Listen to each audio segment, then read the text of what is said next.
Amigas y amigos, bienvenidos y bienvenidas a una edición más de TVL Noticias. Gracias a quienes nos sintonizan a través de los canales 42 en Quito, 22 en Guayaquil y 27 en la ciudad de Cuenca. También por internet en tvl.asambleanacional.gov.es. Hoy efectuaremos un balance al trabajo realizado al interior de la Comisión de Fiscalización.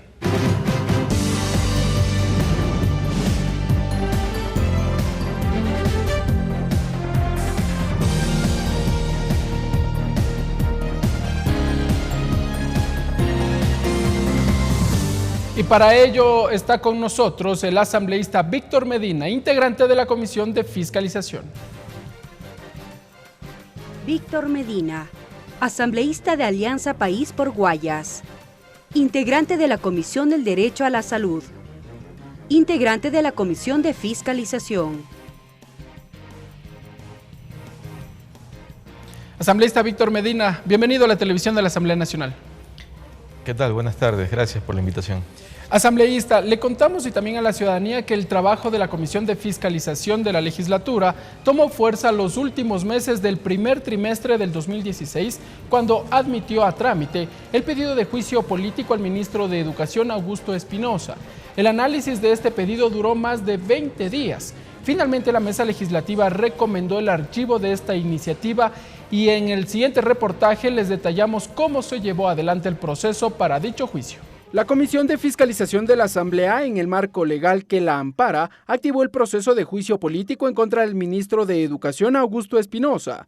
Todo empezó cuando un 13 de julio, el asambleísta del partido Avanza, Byron Pacheco, anunció que 37 legisladores de oposición respaldaron su pedido de juicio político en contra del ministro del ramo. El ministro de Educación tenía que contratar pólizas de seguros para asegurar contra todo tipo de riesgos la infraestructura educativa a su cargo. Pacheco evocó la Constitución en sus artículos 212, 227 y 348 y el artículo 5 del Reglamento General para la Administración, Utilización y Control de Bienes y Existencias del Sector Público, que según el legislador, el ministro habría inobservado. De inmediato, la solicitud fue calificada por el Consejo de Administración Legislativa y la Comisión de Fiscalización aprobó el trámite para el juicio político. Lo primero fue recibir las pruebas de cargo. La protección de los bienes incluye la contratación de pólizas de seguro necesarias para protegerlos contra diferentes riesgos. Para el lunes 25 de julio, el ministro Augusto Espinosa llegó a la Asamblea Nacional a presentar sus pruebas de descargo. El funcionario expuso sus argumentos por los que no aseguró la unidad educativa del Milenio de Pedernales, que resultó afectada tras el terremoto del 16 de abril. De acuerdo con esta normativa, la contratación de seguros para cualquier tipo de activo del sector público siempre ha sido discrecional. En conclusión, ningún director distrital estaría en la obligación de contratar nuevas pólizas de seguro si no está debidamente presupuestado. La presidenta de la Comisión de Fiscalización, María José Carrión, indicó que todas las pruebas se han analizado. Sí, precisamente todo eso ha dejado él documentado. Finalmente, el pedido de juicio político fue archivado. Ricardo Bravo, TVL Noticias. Asambleísta Víctor Medina, entre otros puntos el tema del juicio político, ya lo vamos a debatir y a tratar también, pero ¿qué más hizo la Comisión de Fiscalización? ¿En qué se centró su trabajo estos primeros meses de este año? Bueno, en efecto, la Comisión ha venido realizando un arduo trabajo. Nosotros hemos estado en territorio, en acompañamientos con sectores productivos, como en el caso de la Majadita. Recordemos que hay un caso judicializado. Hubo estafa por parte de algunos pseudos dirigentes campesinos y por algunos malos funcionarios del ex Banco de Fomento, que gracias a Dios están en prisión. Pero ahí hay que hacerle un acompañamiento de la Comisión de Fiscalización para que esas personas puedan ser reactivadas nuevamente a un sistema crediticio financiero, y desde ahí estamos trabajando con Ban Ecuador en este momento y el Ministerio de Agricultura.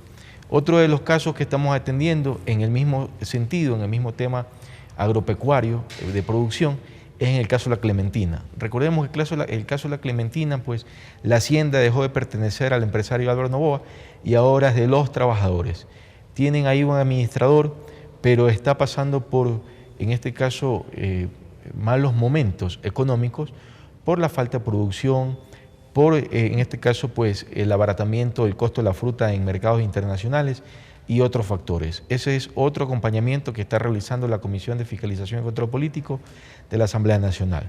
Fuera de esto, nosotros habíamos llamado la comparecencia del fiscal general del Estado, Galo Chiriboga, en este caso para que dé cuentas a la comisión sobre las escuchas telefónicas que en algún momento determinado se hizo comentario en algunos actores políticos, en algunos medios de comunicación, en el que aparentemente el gobierno ecuatoriano estaba interfiriendo en las llamadas telefónicas de los ciudadanos ecuatorianos, lo cual totalmente es falso. El fiscal demostró claramente, la CNI también, que no existen tales intervenciones. Lo que existe por parte de la CNI junto con la Fiscalía es que ese sistema se utiliza para combatir el crimen organizado, es decir, el tráfico de drogas, el microtráfico, el narcolavado, lavado de activos, entre otros delitos. Pero también, ¿no se utiliza ese sistema para perseguir a personas, como se dijo en su momento? De ninguna manera, de ninguna manera. El sistema está siendo utilizado acorde a los lineamientos y a los parámetros constitucionales y legales. Lo que permite es justamente tener un instrumento, una herramienta informática que pueda ayudar a la desarticulización de bandas delictivas que vienen cometiendo sus fechorías en el país. Por eso es que usted ve en los noticieros que día a día la policía viene realizando su buena gestión en cuanto a la lucha del crimen organizado. Obedece más a un tema de seguridad y no político, como se argumentó en su momento. Y de allí la Comisión de Fiscalización, ¿qué hizo con esa información? ¿El fiscal vino hasta la comisión? En efecto, nosotros solicitamos la comparecencia del fiscal y la documentación pertinente a fin de que se esclarezcan los comentarios de los actores políticos, porque a criterio de ellos se estaba utilizando esta herramienta para poder intervenir en las llamadas telefónicas de los ciudadanos, lo cual es totalmente falso.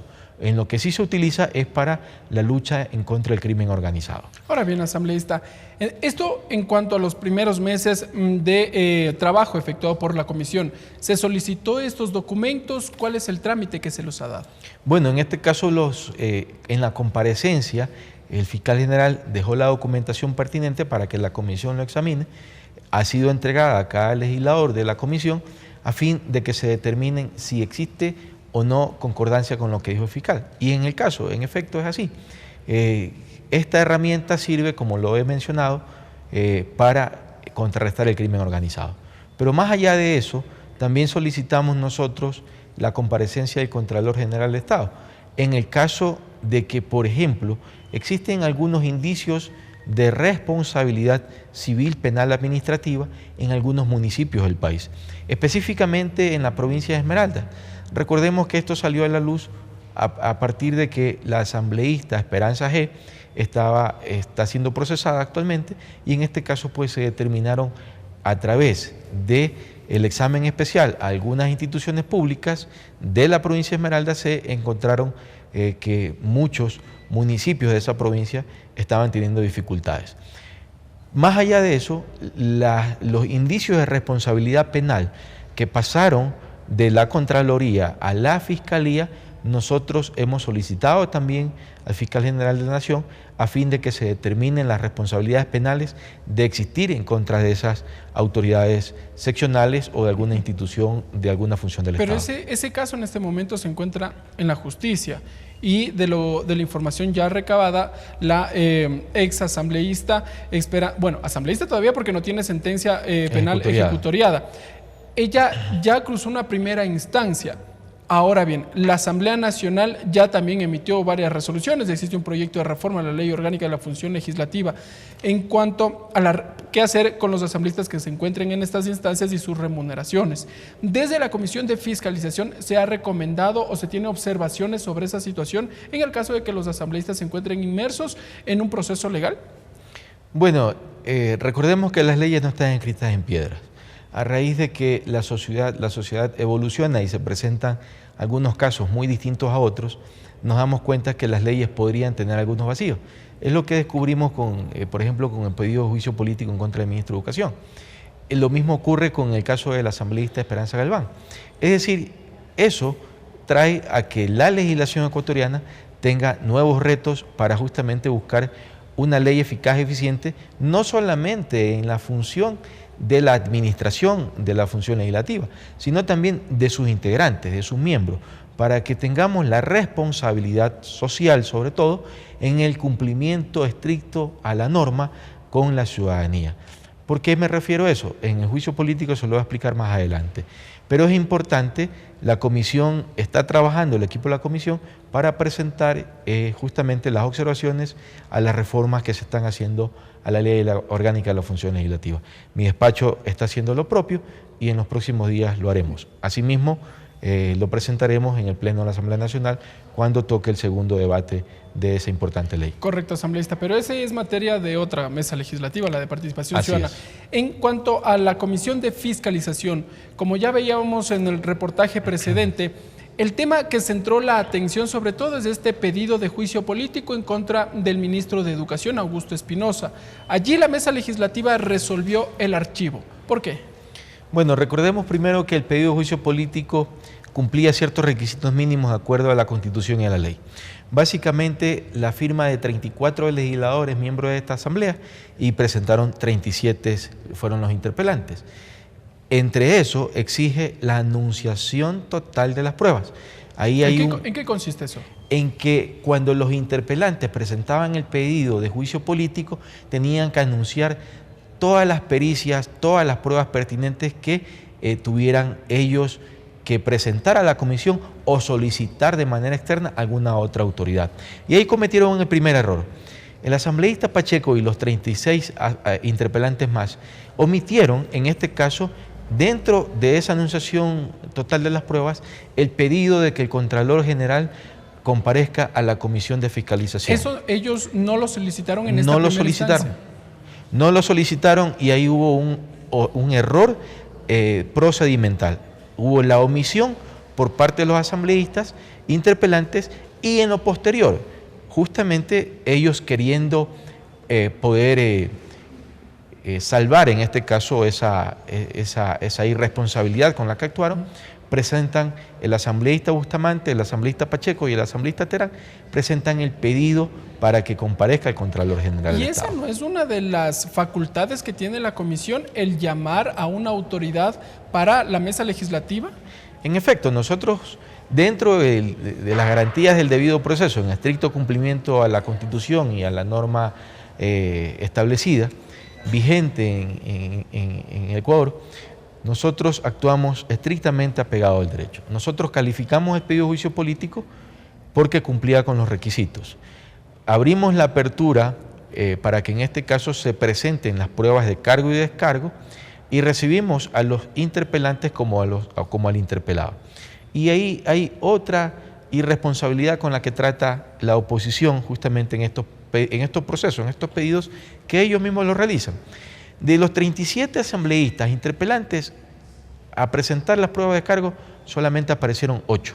¿Era necesario 29 que estén todos? Legisladores no aparecieron. ¿Era necesario que estén todos? La ley no lo obliga, pero usted como legislador, al presentar un pedido de juicio político, tiene que actuar con la responsabilidad y la altura que este pedido merece. Porque de lo contrario, fácil sería presentar una denuncia y dejarla en el abandono. Eso sería actuar con irresponsabilidad política. La oposición en esta asamblea tanto ha manifestado que no existe fiscalización, le han puesto la comisión de archivo, pero cuando le toca actuar con responsabilidad, no lo hace.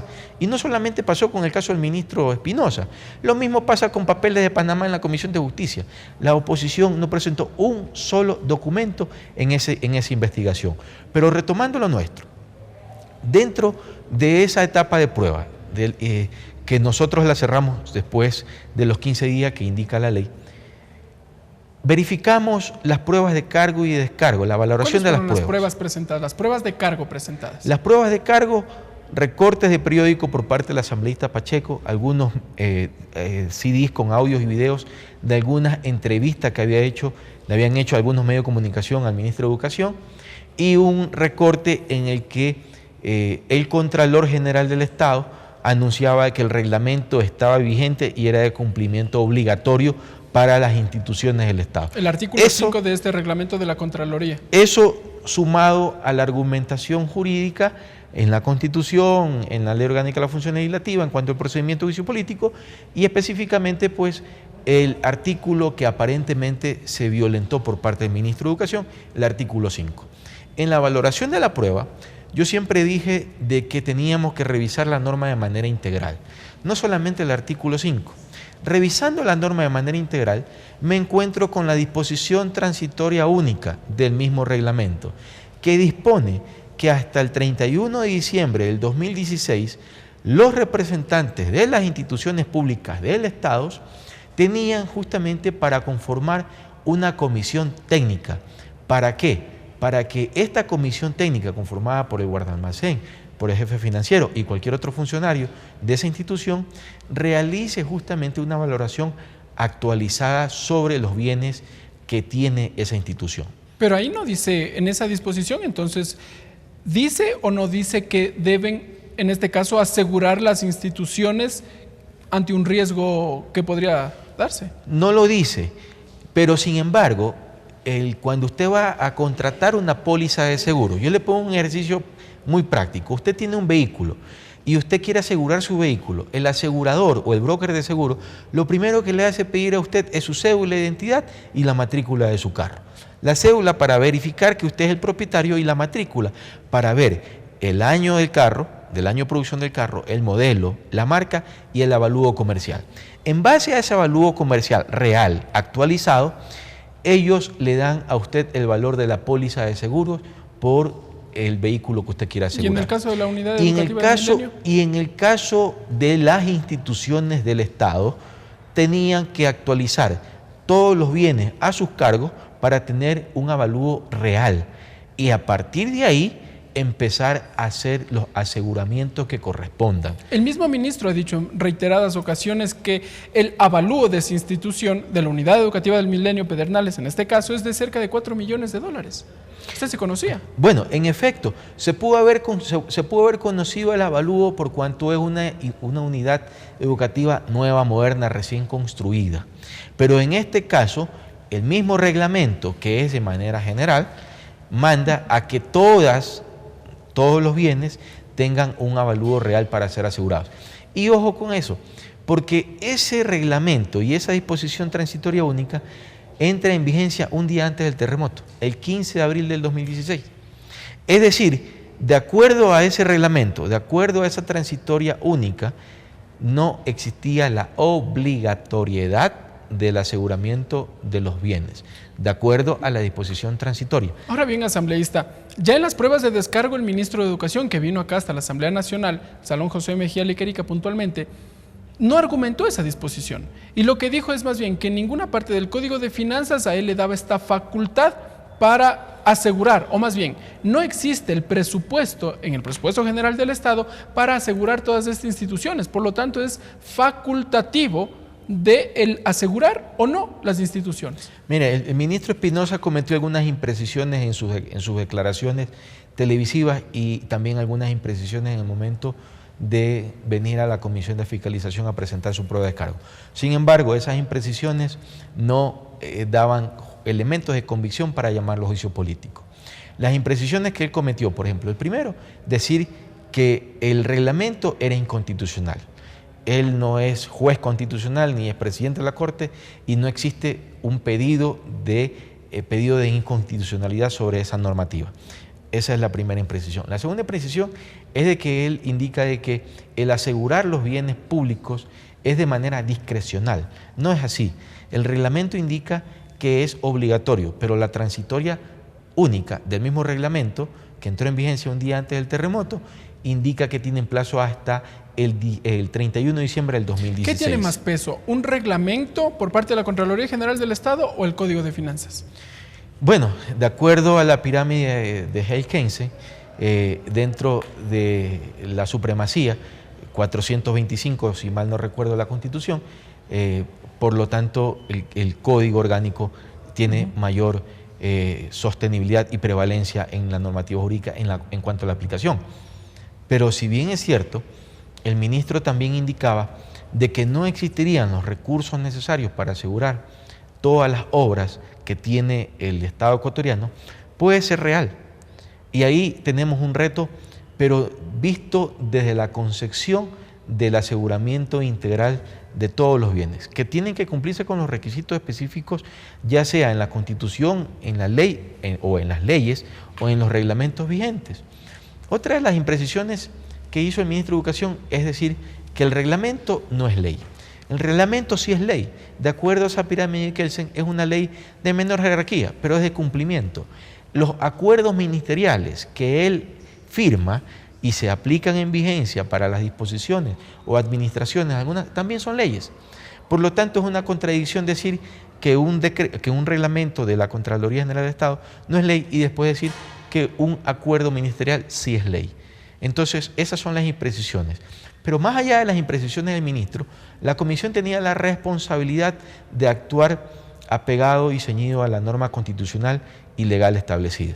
Y era un tema tan sensible, porque el tema del terremoto no solamente afectó a la cartera de educación, afectó también a salud, seguramente a seguridad social, seguramente a bienestar social, seguramente a algún UPC prácticamente que pertenece al Ministerio del Interior, y así también como prefecturas, gobiernos autónomos descentralizados, municipales y parroquiales.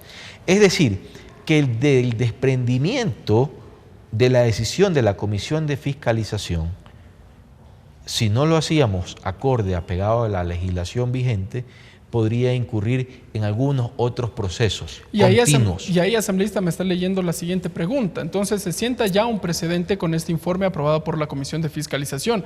¿Qué va a suceder? ¿O cuáles serán los argumentos en lo posterior si se presenta o se reúnen las firmas para un posible juicio político a un ministro, seguramente con alguno de estos argumentos? Mire, en efecto, una de las cosas por la cual la comisión tomó la decisión unánime, al menos de la bancada de Alianza País, de archivar el juicio político en contra del ministro Espinosa, es porque no existieron elementos de convicción que determinen la responsabilidad política del ministro. Pero del ministro de Educación en este caso. Así es. Al efecto, entonces la comisión recomienda el archivo, pero para no dejar en el limbo, en el vacío, y no permitir la impunidad en las responsabilidades que cualquier funcionario que sea, nosotros buscamos la salvedad más acorde a la normativa y a las garantías del debido proceso. ¿Cuál es eso? El pedir al Contralor General del Estado, por ser sus facultades, realice un examen especial a todas las instituciones del Estado y en especial a la cartera de educación sobre las afectaciones del terremoto del 16 de abril del 2016. ¿Qué implicaciones tendrá esto?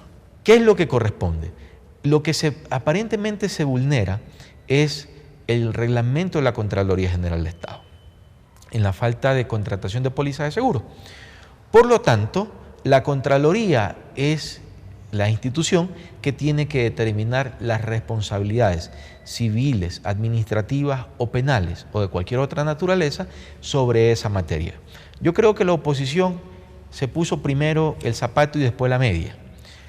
Hubiesen actuado con mayor responsabilidad si querían llevar a un juicio político verdaderamente a un ministro, tenían que haberle pedido primero al Contralor que realice el examen especial. Al encontrar las responsabilidades sobre la materia, en ese sentido, eso se convertiría en una prueba convincente para que la comisión proceda a valorarla y determinar si existe la responsabilidad política o no y llevar a un ministro a juicio político. Asambleísta, después de este análisis que efectuó la Comisión de Fiscalización y de revisar toda la documentación, la normativa legal también, desde su punto de vista, este reglamento para el aseguramiento de los bienes públicos de la Contraloría General del Estado, emitido más bien por esta entidad del Estado, ¿se debería reformar el reglamento? En varias ocasiones el presidente de la República ha dicho que este reglamento es demasiado amplio, no existe una especificidad como tal, como debería ser su eje de trabajo. Yo pienso que sí, yo pienso que dentro de la revisión integral del reglamento nos encontramos que en el artículo 5 da la obligatoriedad, pero en el artículo 6 hace ciertas salvedades porque da los requisitos para los bienes que tienen que ser o no asegurados. Y entre ellos dicen que tienen que ser bienes de producción, entre otros. Por lo tanto, quedaría a la discrecionalidad de la autoridad pertinente. Pero recordemos de que el reglamento no lo hizo en este caso la función legislativa. La función legislativa no hace reglamentos. La función legislativa, pues, en este caso construye leyes. Pero hay una recomendación de la Contraloría sobre esto, en este caso, el responsable es el llamado a la institución que en este caso creó el reglamento, la Contraloría General de Estado, porque es la que tiene que, en armonía con la ley principal, para que ésta se cumpla, tiene que hacer un reglamento. Evidentemente, nosotros podemos hacer la observación para que el Contralor en este caso pueda hacer los ajustes al reglamento para que eviten dar esas facilidades a los funcionarios públicos y no solamente que eviten, y de que expresen también de que un reglamento es de cumplimiento discrecional. Yo creo que las leyes en este país deben de ser de cumplimiento obligatorio, pero más allá de eso también hay las excepciones, y las excepciones las encontramos en la disposición transitoria única. Por eso, en este caso, el ministro no tenía la obligatoriedad de asegurar los bienes porque tenía plazo hasta diciembre del 2016. Y no solamente educación, todas las instituciones del Estado ecuatoriano. Ahora bien, asambleísta, finalmente este pedido fue archivado ya. ¿Qué es lo que viene al interior de la Comisión de Fiscalización? Existen pedidos de información también efectuados desde esta mesa legislativa. Brevemente, en estos pocos minutos que me quedan. Bueno, en efecto, recordemos que la Comisión de Justicia ya entregó al Consejo de Administración Legislativa su informe. En el literal A, la Comisión de Justicia recomienda al CAL que, de ser necesario, remita ese informe a la Comisión de Fiscalización y Control Político de la Asamblea a fin de determinar si podrían existir indicios de responsabilidad política sobre altos funcionarios del Estado. Recordemos que en ese informe están los nombres del fiscal general del Estado, está el nombre de Carlos Pareja Llanucelli, de Alex Bravo y en este caso del actual gerente de Petroecuador, Pedro Merizalte. Nosotros tenemos que esperar la resolución del CAL, la comisión no puede actuar de oficio sobre pedidos de juicio político, sino que con los procedimientos que establece la ley tenemos que ajustarnos a ellos. Vamos a estar atentos a esperar si el CAL determina que ese informe tiene que pasar a la Comisión de Fiscalización, va a tener un trato exactamente igual en el cumplimiento de las garantías procesales y sobre todo el principio de inocencia que goza todas las personas en esta oportunidad. Este documento nace de una investigación extensa. Entre sus facultades, ustedes podrían incluir a nuevos actores si es que se evidencian o existen pruebas de aquello, o el trabajo sería específicamente sobre el informe aprobado por la Comisión de Justicia. Nosotros valoraríamos el informe de la Comisión de Justicia porque fue quien hizo, en este caso, la investigación sobre esos actos. Recordemos que Papeles de Panamá pues, es un problema que creó o generó expectativas no solamente en la Asamblea Nacional, sino en algunos otros parlamentos del mundo, considerando que muchas personas importantes de algunos países tenían cuentas en diferentes paraísos fiscales. Y eso pues determinó que la Asamblea de manera responsable realice una investigación, a lo mismo que el Servicio de Rentas Internas, y el trabajo que realice la comisión será en base al informe que en este caso pues el CAL envíe a la Comisión de Fiscalización. Muy bien, gracias asambleísta Víctor Medina. De nada, a la orden siempre. El asambleísta Víctor Medina, integrante de la Comisión de Fiscalización de la Asamblea Nacional, ha estado con nosotros en este análisis al trabajo efectuado al interior de esta mesa legislativa. Gracias, amigas y amigos, por estar con nosotros en esta edición de TVL Noticias. No olviden sintonizarnos a través de los canales 42 en Quito, 22 en Guayaquil y 27 en la ciudad de Cuenca, y por internet en tvl.asambleanacional.gov.es. Hasta la próxima.